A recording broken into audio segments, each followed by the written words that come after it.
দর্শক, ঠিক এই মুহূর্তে যে চিত্রটি আপনারা দেখতে পাচ্ছেন, আমরা অবস্থান করছি রাজধানীর এভারকেয়ার হাসপাতালের সামনে এবং এখানে কিন্তু ইতিমধ্যে তারেক রহমানকে দেখতে এসে ইতিমধ্যে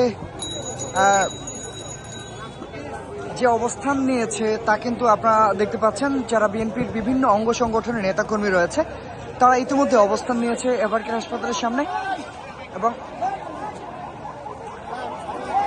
আপনারা দেখতে পাচ্ছেন এখানে এভারকেয়ারের সামনে কিন্তু বেশ কয়েকটি নিরাপত্তা বলয় তৈরি করা হয়েছে এবং এখানে বিজিবি পুলিশ সহ বেশ নিরাপত্তা জোরদার করা হয়েছে।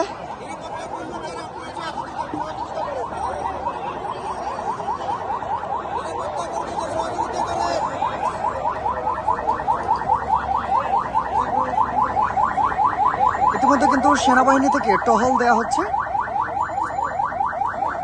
এই এলাকাতে। বেশ এভারকেয়ার হাসপাতালের এদিকে এই জায়গাটাতে ঠিক কিন্তু আমরা দেখতে পাচ্ছি বিএনপির অনেক নেতাকর্মী ইতিমধ্যে অবস্থান করছে এখানে এবং আমরা দেখানোর চেষ্টা করছি এখানে যে নিরাপত্তার যে বেষ্টনী তৈরি করা হয়েছে আইন শৃঙ্খলা রক্ষাকারী বাহিনীর মাধ্যমে, তা কিন্তু বেশ চোখে পড়ার মতো। দর্শক, ইতিমধ্যে কিন্তু 300 ফিটের পথে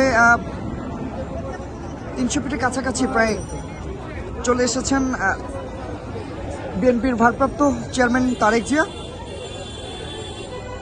সেখানে